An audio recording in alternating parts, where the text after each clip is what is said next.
My name is Julie and welcome Hi, again Julie. to our APA strategies for coping with ongoing trauma. As you all know, we're in a very traumatic time in our country and I don't see it going away anytime soon. It's very difficult to watch the news and hear about things happening that seem very anti-American. And there are ways of coping that aren't healthy, like drinking and drug use and totally shutting down. And there are ways that are more healthy of coping, which Caroline, who is a counselor, is going to be talking to us about. Thank you. So quick background on me. I joined APA after the first Trump election, way back when. I am a licensed addictions counselor and licensed professional counselor. I work primarily with adults with addiction and trauma. I've been in community mental health for about 15 years. So Julie asked me if I could come and talk to you all. So here we are, right? So I structured this a little bit more structured in the beginning, a little bit of interaction, and then we'll have less organized, more informal discussion at the end. Sound good? Everyone hear me? I have a tendency when I talk to start talking like this and get quiet. So if I do that, I just turned my hearing aid you up. let me know. Like, give me a hand symbol or something. So what I'd like to do is just start with introductions. You can just say first name and any other information you want to share, but what I would like to know is what you're hoping to get out of the conversation today. If there's a particular question or if it's more about just the interaction, that's cool too. But if we could just go around, say your first name and something, Okay. that'd be great. We'll start here. You seem ready? Yeah, all right. Jackie Rivera, and I'm hoping to get out of this the ways of not being so mad at my family and the people that I know support them. And it's most of my family, and it seems to be a lot of my street too. I was the only one with the sign. So I don't like that because we usually are friends with our neighbors. Yeah. I'm Pat Malone, and I feel like I'm coping pretty well, but can always do better, I'm sure. So just to learn what others are doing or what you have to offer. I'm Judy, and I'm just looking for some peace. That's it. All right. Craig, just trying to learn what I can. Start back here. I'm Julie. I put this together because I think the longer it goes on, the harder it's going to be for me to cope with. So I want some concrete things that I can go to when that starts happening. Jen, I know myself well enough to know I do not handle stress well. So this, even if it wasn't going on what's going on, this would be useful for me. So thank you. Sure. Kathy Blake, I'm also a licensed professional counselor, and I have clients who, and I also, so I'm wanting to get maybe some new and also to share what I, fill in some things. Hi, Edie Hudak, and I don't even know where to begin. I don't want to cry, but it's too stressful to know all these things that are going on and how our democracy is being destroyed. Education is my main issue, and the destruction of the Department of Education is really hard to take. And the elimination of people's civil rights, children's rights, it's terrible. And I know the stress is affecting me. I'm quick to get angry, which is not really typical of me. It wasn't typical of me. And a lot of the organizations I belong to, everybody else is, and people are backstabbing and yelling. And it's not productive, it's destructive. And I just feel like the whole destructive nature of what's going on federally is like sifting down to all of us at the lower levels.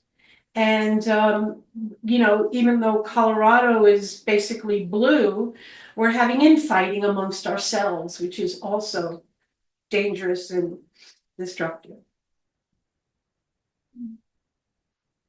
I'm Gage, and I think I do have an addiction problem with listening to the radio. It's very difficult for me to turn it off and figure out what else to listen to. And so that's one area, and the other area is that, it's hard for me, I love the APA, but it's hard for me to go onto the APA Facebook page because it's like, hair on fire, do this, do that, call somebody, do this, show up here, write letters about this, and I feel like I need to be doing everything at once to fight everything at once, and I can't do it all, and so I kind of get analysis paralysis and fear, and We're gonna talk about that. Hi, I'm Debbie. Pretty much echo everything everybody has said. I find myself coping okay most days, but it really depends on the amount of input I'm getting. I hit a kind of a wall a day or so ago where there was 4 what I consider hits as far as, oh my God, how can this be happening? And then, then there was something else, and then there was something else. And by the time I hit my 4th time, I just, started having kind of a meltdown, of I can't take anymore. And then I shut off. I miss stuff. I mean, it's kind of like there's a dissociation that's happening with me where I just am like, reality is so flippin' painful. And I'm so worried about everything and everyone that's, you hear these stories about, some little woman that's, a student that's being picked up by guys that don't have badges, that don't give their names, that don't, I mean, it's kind of like we are seeing what it was like in Nazi Germany. And we're seeing it today here. And God. Yeah, I would love to have a little bit more even, but it's not up to me. It's kind of like up to, and then Trump posts again and all hell breaks loose, Anyway, so yeah, consistency and just figuring out how much can I take and how much can I really cope with. Hi, my name is Claire, and I've started coming to APA during the election. And I was so hopeful, that Kamala would win. And I think I've just been in shock and grief, deep grief since then. And I'm very sensitive. I'm a very sensitive person. So when I watch just a little bit of news or even see Trump's face or hear his voice, I get traumatized. So I'm trying to find the balance between watching enough to know what's going on so I can take action and not hearing so much that I'm in so much fear and trauma that I'm immobilized. And I feel that that's going on a lot around me too. So I came today to find community, to find, what other people are doing. And my hope is that I can stay grounded and centered, because that's where I'm going to be of most help. And it's not going to be when I'm in fear. So, and, I listened to the speech of, I'm always getting the letters wrong, AOC, did I get it right? And she said that's their plan for us to divide and be in fear. And I do not want to play into that. So that's what I'm hoping to get out of this. All right. I'm Amy, and kind of as it says on the tin, looking for coping strategies like everyone else. I'm feeling overwhelmed and feeling like I want to fix this, but I can't fix this. In addition, I work for a small nonprofit, and so I think about people are probably not going to be donating, and is my job in jeopardy, and all of that also. So is everybody just looking for some strategies to make it through the day to day without melting down or shutting off. Jump to Bob. And Bob, and I have been experiencing different stages of grief. I have been somebody that always felt like I could operate on an even keel and not have to worry about ups and downs until this administration. And even in the first administration, I thought, well, this too shall pass, you know. But this time I feel like we're in 1933 Germany. And this week came home for me because I had my nephew staying with us last weekend. And then I was spending time with my son, and they're both in their 30s. And my nephew asked me, so are you leaving the country? And I said, I thought about it for a while, but I feel like it's my country and I need to stay here and defend it. And then I had been reading stuff about, because my wife and I are planning a couple of trips out of the country this year. We hadn't planned for a long time, they're already paid for it. And now I've been looking at reports about people being pulled aside by TSA, people reading your phones, and I'm a prolific Facebook poster with lots of political content. And so I thought, I asked my son yesterday, should I delete my Facebook account? Should I clean it up? What should I do? And he said, no, Dad, you're First Amendment rights, you're an American citizen, you know. Somebody who might have been visiting here, they might have more need to look at them, but you should be fine. And I said, but what if I'm not fine? What if they decide they want to make an example of me? And I watched Robert Hubble, a video by him this morning, and he's someone on Substack who's always talking at a very positive outlook, you know, this too shall pass. This is what we need to do. And he said, you need to claim your courage. You need to be the person that you were meant to be and don't hide it. And so I feel like I'm being called to be a role model for my younger generation. And that I need to act strongly and with conviction. And, you know, I might be scared inside. And my wife is like, well, quit posting then. But that's Oh, like, if only I could. yeah, it's second nature to me to pass along, well, here's another tip, here's something else. And so now I feel like, well, I don't have to post as much, but I can be at rallies and protests until I read that they're following people away from protests and they're looking at their license plates and I'm like, we're being spied on by our own government, but I feel like getting into their face and saying, you work for me. I don't work for you. You're my government and I get to say in what this is about. And so I'm really defensive right now about it.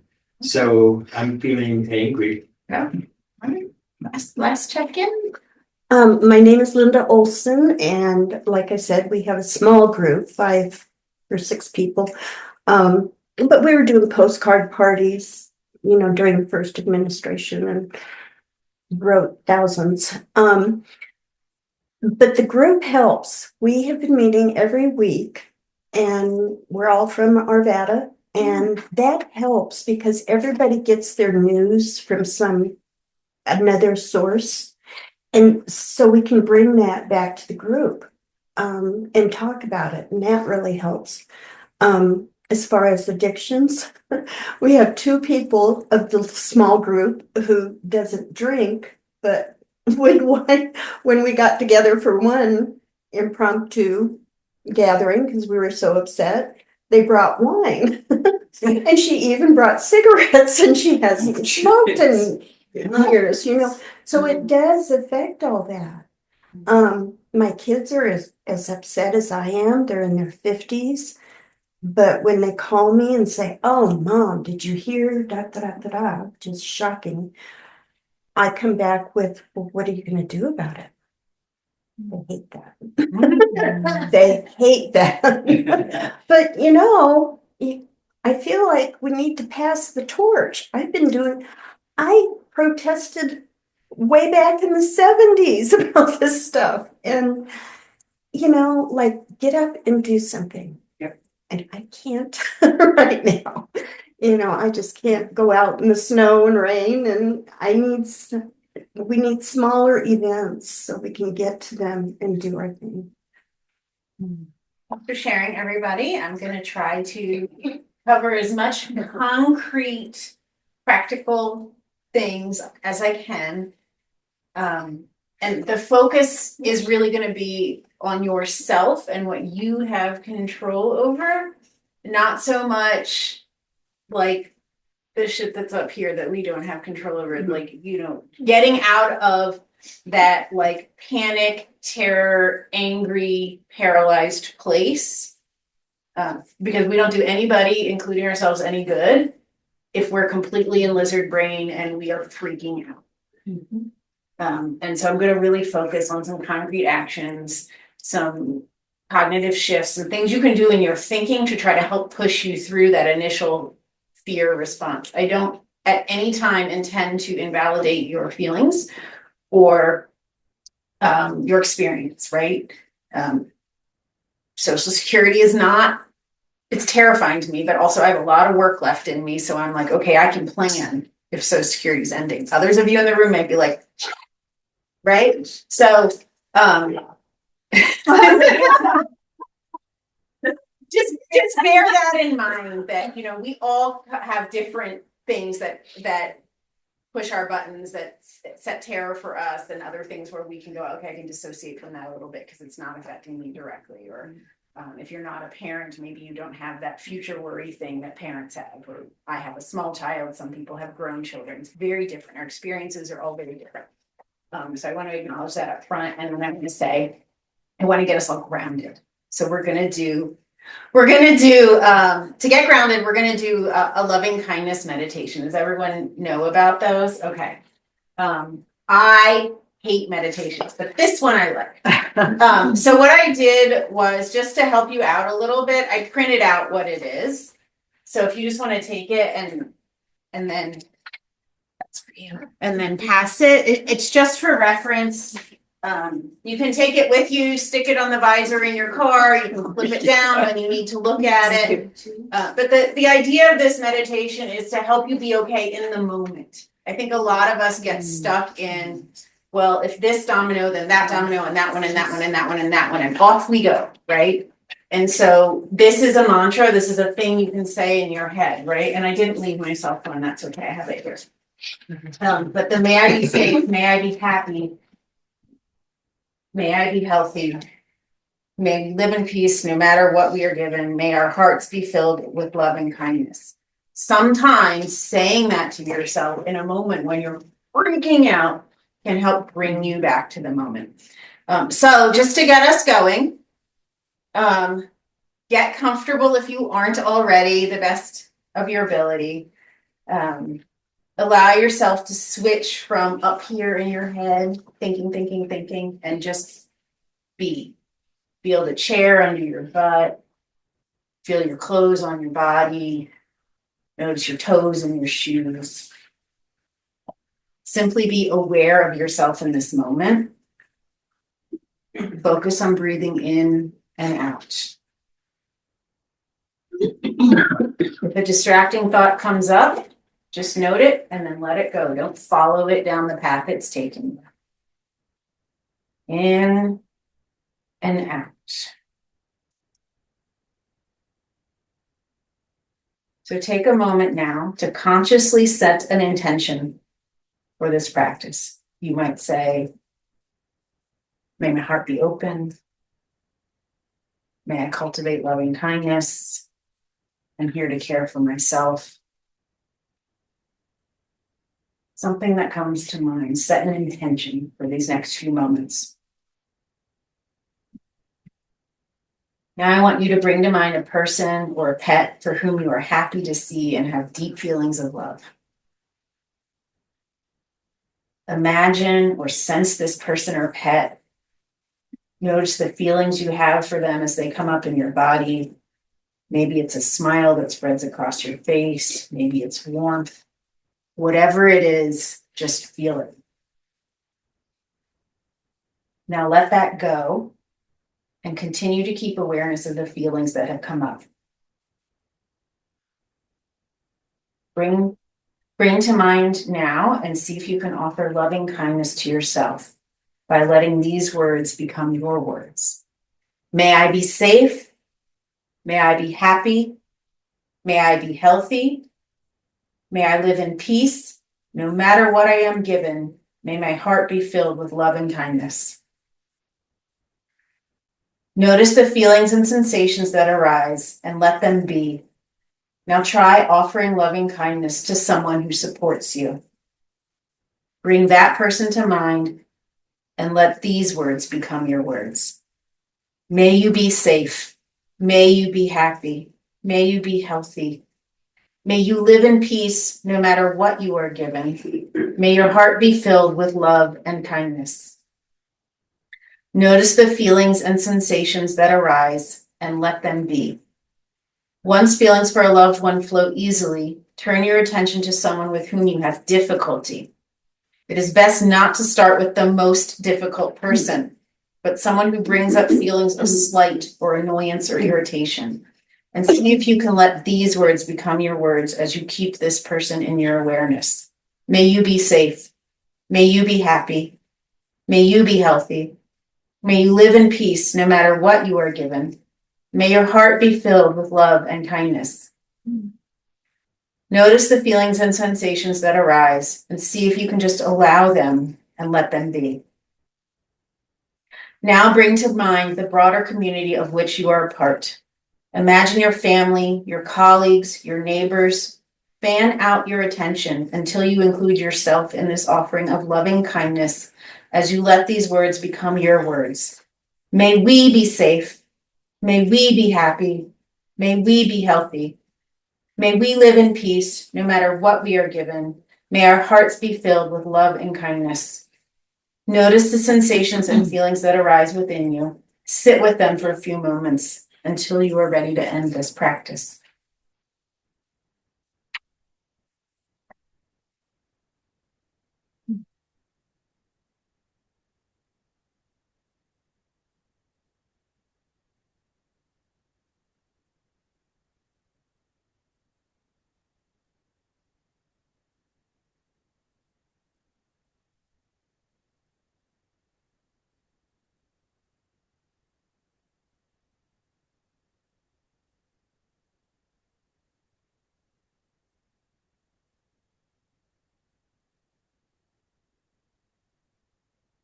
Folks starting to come back to the room. That one's not easy, right? It's easy to offer loving kindness to someone you already love. It's easy to offer that to yourself, hopefully. It's not so easy to offer it to a person you struggle with, and it's not so easy to bring it to the whole community, right? But I wanted to start that way because that's really our intention, right? Is we want a community where we feel safe, where people are loved, where we're happy, right? That's what we all want. And many of you spoke. Oh, I'm sorry, is it okay to? Yeah. So I felt that it was actually easier to bring it to the whole community, and the hardest thing was for me to offer it to somebody that I love. Interesting. Because I'm afraid for them. Interesting. So as we talk today, I have a few points I want to make sure I hit, and if I don't hit them, call me out, right? If I set the intention that I'm going to hit a point and we're wrapping up and you're like, you never spoke about whatever, I want you to bring that to my attention. I have not presented on this way ever, so there's probably some opportunity for refinement here. Anyway, not all stress is trauma, right? There's a difference between big T trauma and stress. And how we talk about and frame our experiences shapes how we experience them, right? Our words matter. So I want to talk about the difference between stress, direct trauma, and vicarious trauma. Okay? And then I want to to talk about compassion fatigue, empathetic strain, and emotional labor. Because I think where we're all hanging out right now is in emotional labor. We're doing a lot of emotional labor, and that will deplete your resilience. Okay? So we're going to talk about making a plan and being intentional, improving self-care in concrete ways. We're going to talk about meaning and purpose, building up connections, and focusing your engagement and giving yourself permission to rest. Those are the things we're going to talk about. Okay? So we're going to start with an activity. So basically, I borrowed from my son some dry erase whiteboards, and I just need you to be in 2 groups. However that works. I don't know if it works easier for like this side and that side, or this side and this side. And I need one person. Do you want me to pause? Maybe, yeah. I need one person in each grouping. Pause here. To volunteer to be the white. I can be the. So when we're talking about wellness, we often talk about the dimensions of wellness, which in this activity you all got at with specific activities. But think more broadly. What do you think some of those dimensions are? Just yell it out. How do you mean dimensions? Categories. What categories?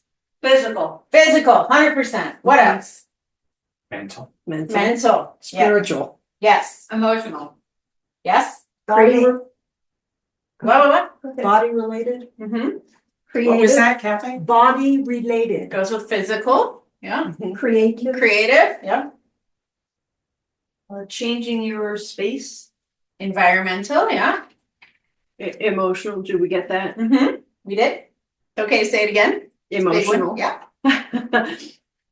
Yeah. So you guys hit most of it, right? So emotional well-being, environmental, financial, Huge. intellectual, occupational, physical, social, and spiritual. These are the 8 dimensions of wellness. I have an self-care assessment for you that I'm going to send you away with, and you rank. They give a whole list of types of things, and you rank it 1 to 5. How am I doing in that area? And I don't need to know it. Nobody else needs to know it. But the idea is, am I missing one of these dimensions? Maybe I'm not attending to one of these dimensions, and that's why I don't feel as good as I could. Or that's where I could increase some intentionality, some activity around to try to get the full circle of wellness. Okay. Does anyone need me to say them again? Yes. Yeah, okay. Emotional, environmental, financial, intellectual, occupational, physical, social, and spiritual. Does anyone want me to expand on what any of those are? Occupational. So occupational is personal satisfaction from your work or your stated purpose. So when you're maybe retired or you don't have a traditional wage earning job, you can think, I don't have an occupation, but sure you do. Okay, we are going to get back into those 2 groups. Okay. So I think we're going to stop the recording again. Somebody's gonna have to take my face out of this thing. I can be described if you want. Okay, so thank you for sharing the things that get in the way. Does anyone want to share their groups? Sure, go ahead. Yeah, I noticed that there are kind of 2 things that we were talking about. We're talking about the things, like you said, we can control, and then the bigger things too. We went from like, okay, TV gets in the way, to things like other people's actions and, maggotism, and well, that's not really our thing. We can't control that. Right. So it was interesting to me see how kind of our conversation started morphing. So we said things like TV, racism, classism, all the isms, anxiety about ongoing events, fatigue, reacting rather than responding. Okay, read my handwriting here. Anticipation, and catastrophizing, doom scrolling, just general fear, overwhelm, other people's anxiety and denial, figuring out what's true, knowing, really what's true anymore, how do we tell what's true? Propaganda, MAGAism, and also the Democratic Party maybe not doing what we want them to do, isolation, feeling powerless, and losing our pride in being American. This group? We had kind of similar broad,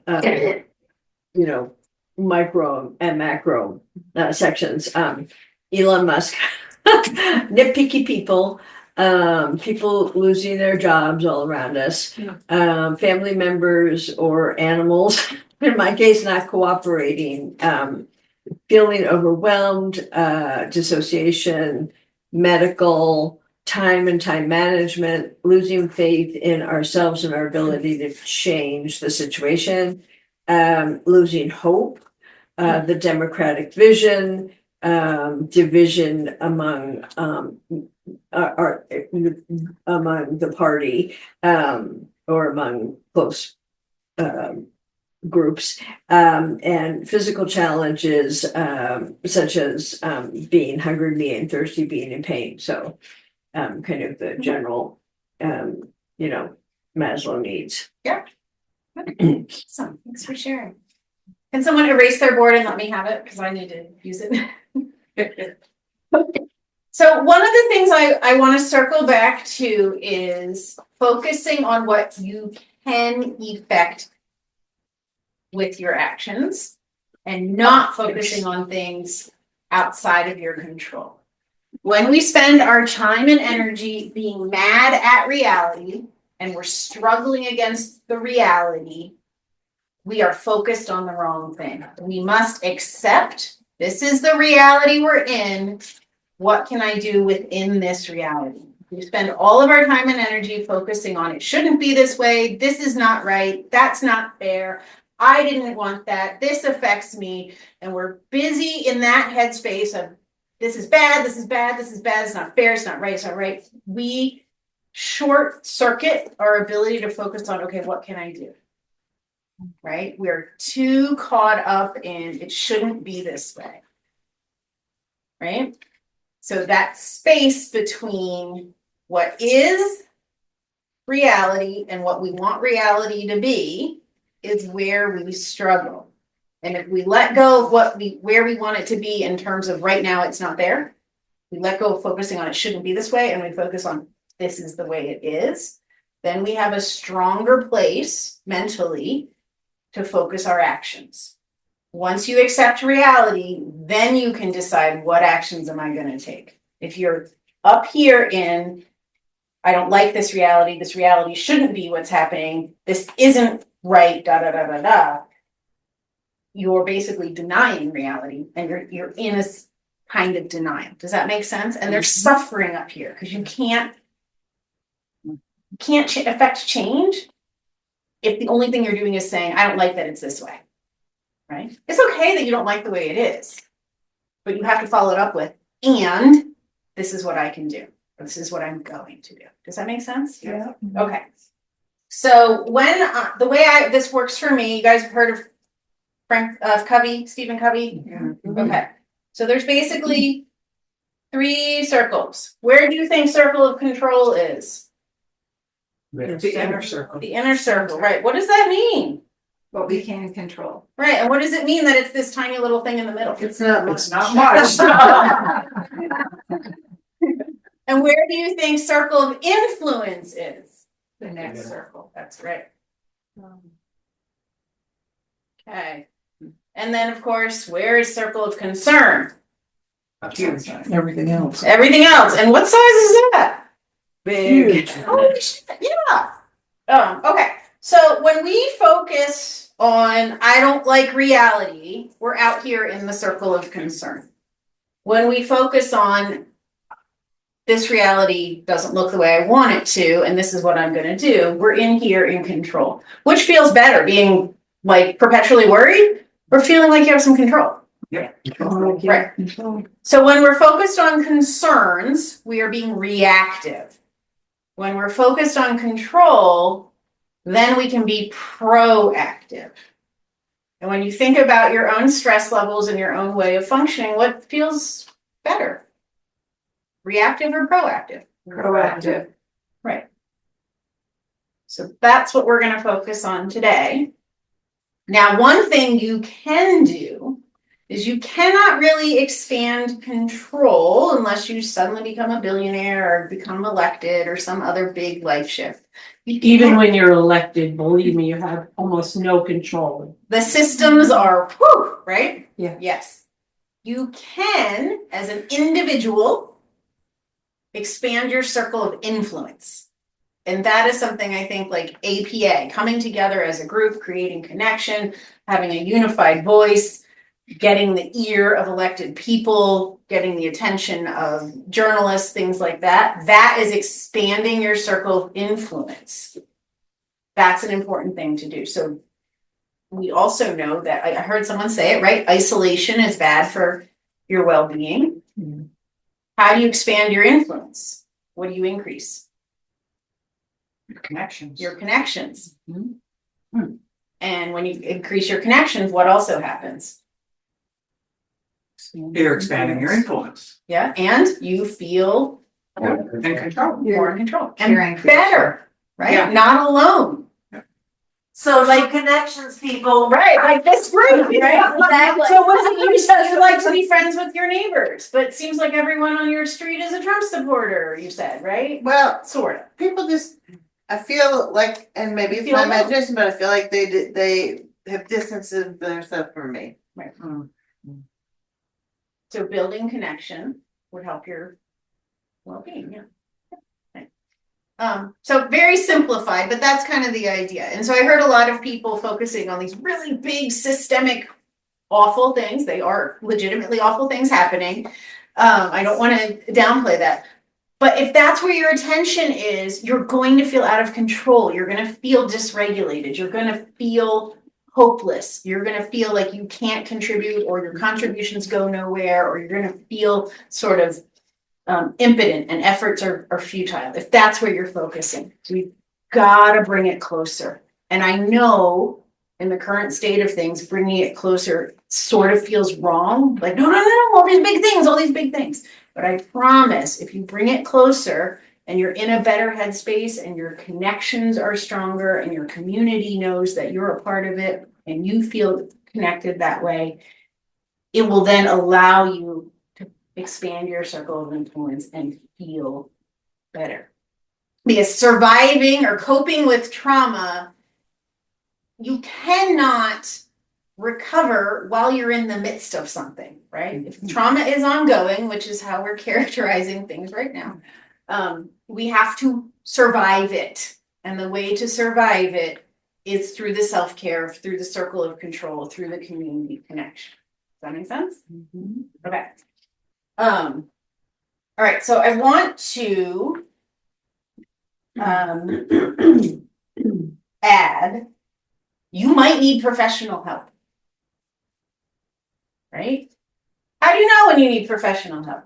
How do you know when, hey, I went to Caroline's thing, I thought about this, I took the self-assessment, I say, may I have peace, may I have calm every day, it doesn't help.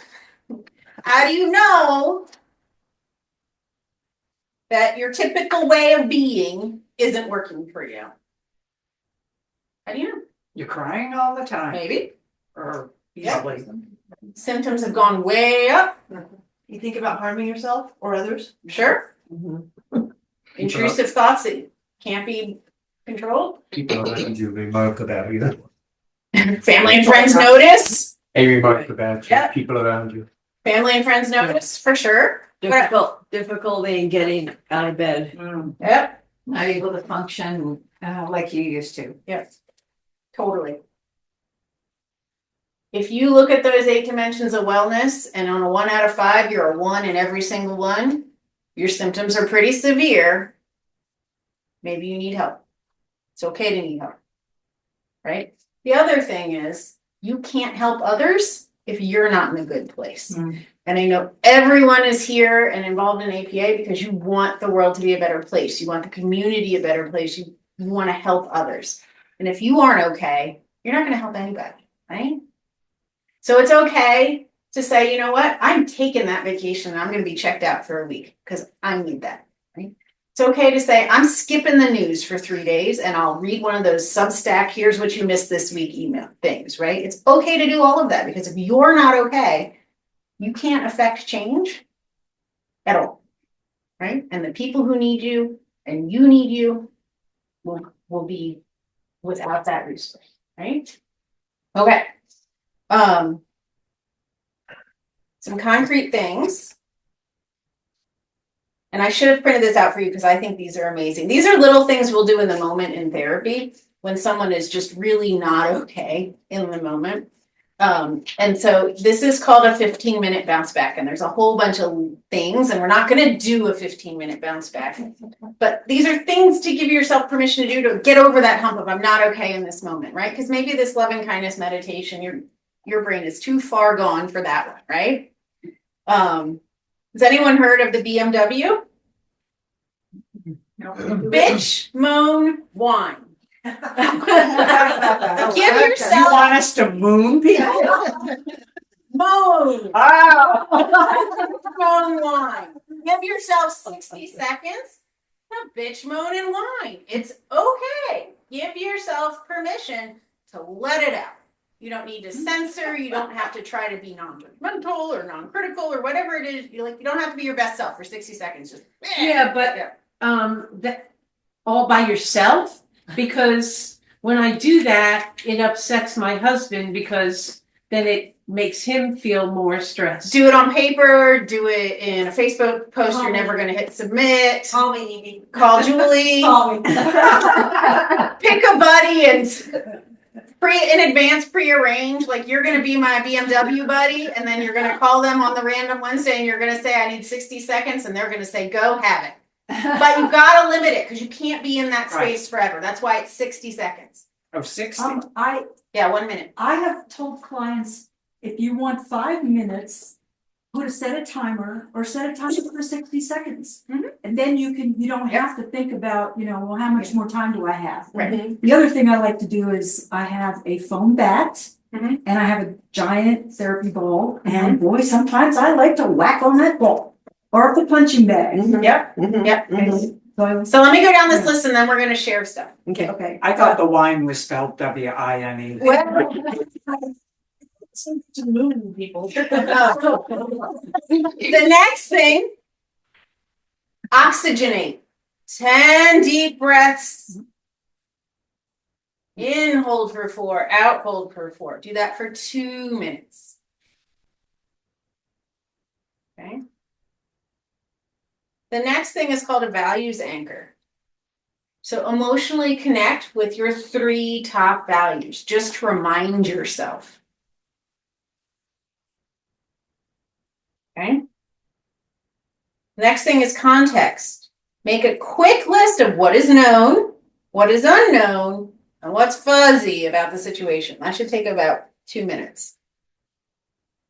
Right? It's really easy in the current climate to have that emotional reaction and then stay in that reactive emotional place. Oh God, oh God, oh God, oh God, oh God, oh God. And it's helpful. It's a good exercise to go, wait, what are the facts? Right? Like I just saw this headline, but what do I know? What don't I know?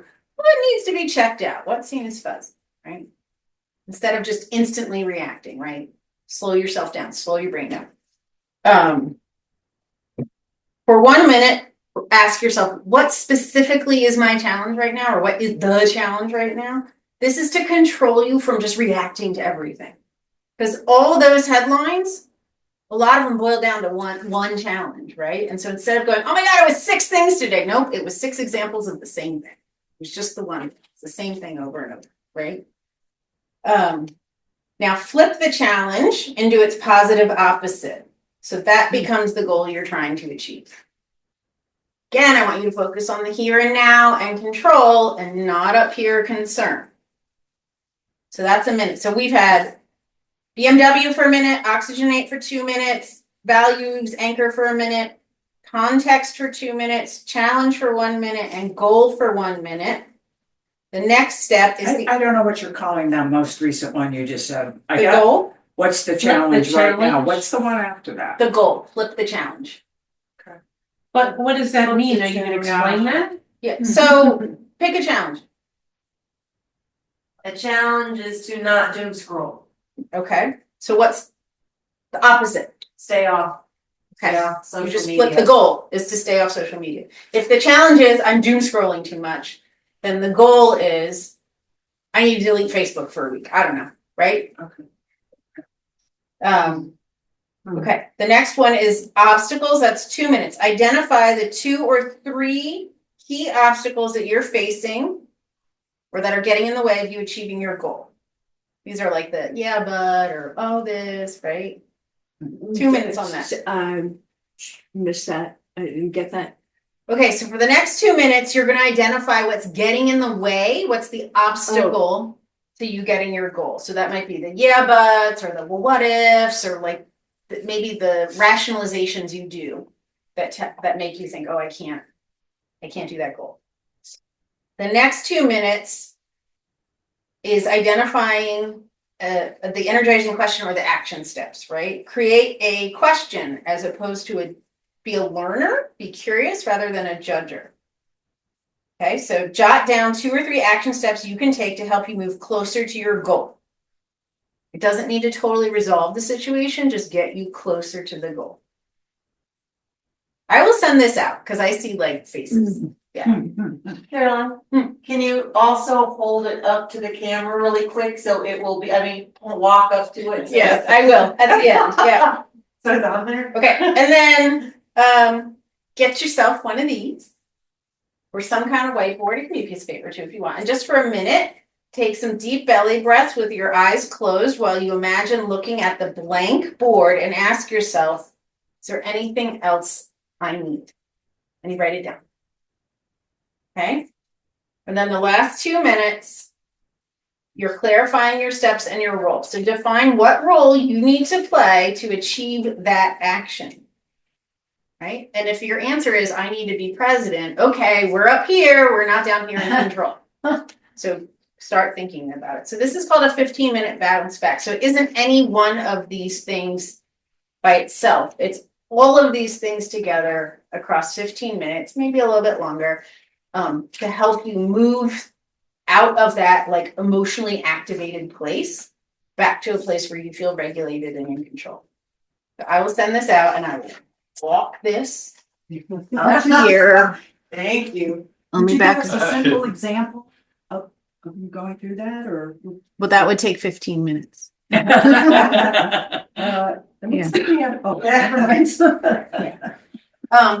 And like some people brought up, so what if you're alone? So yeah, I mean, I think it's helpful to think about, okay, well, if if the bitch moan wine doesn't work in isolation for you, or your partner has had it with you, doing that, then identify somebody else and agree to offer that to each other. And if you call someone and say, I need 60 seconds to bitch, moan, and whine, and then it turns into, well, hey, APA is getting together for coffee Saturday, let's do that. And that conversation becomes 15 minutes. Great, that's okay. And then you might say, oh, I'm back regulated. I don't need to do these other things. Or you might end that call and you might say, like, that sounds really good, but also I need to do these other steps. And then maybe one of your goals is go to that APA coffee thing. Like it becomes one of the things. The whole gist of this is to get out of emotional brain and into your frontal lobe. You need to do things that are concrete tasks that require cognitive action so that you aren't in reaction mode. If you're constantly in reaction mode, you will overload and burn out your system and you will be traumatized. Yeah? Let me look back at what I said I was going to cover. And while you do that, I just wanted to mention a strange serendipity. I have this little notebook that when I go to certain types of meetings, I take notes. And I accidentally opened to a page that said lizard versus wizard brain. Yes, I like that. That's what I'm talking about. I'd never heard of. So think it, okay, so Well, no, they probably made it up, but. no, it's a therapy thing. Oh, she said it at the beginning. Yep. It is. So think about your brain. This is your brain stem, right? Your hypothalamus, everything here that you don't consciously control is in this part of your brain. right? This is your lizard brain, your primitive brain. This part of your brain, the outside part, the frontal lobe part, that's the executive functioning. That's the thinking and doing on purpose. That's your wizard brain. We do it with kids, right? So when we are in fight or flight, we're in our lizard brain, and thank God, because you don't want to be trying to think through, well, which way do I go, when you're in panic mode, but in our more complex society where we aren't just running away from big animals, that's not always helpful, right? The panic part needs to get controlled by the cognitive part. That's why we do these exercises. That's why you breathe. The emotional brain too, the mammal brain, That's the lizard brain. no, it's not. The lizard brain is where what we share with lizards and Fight or flight.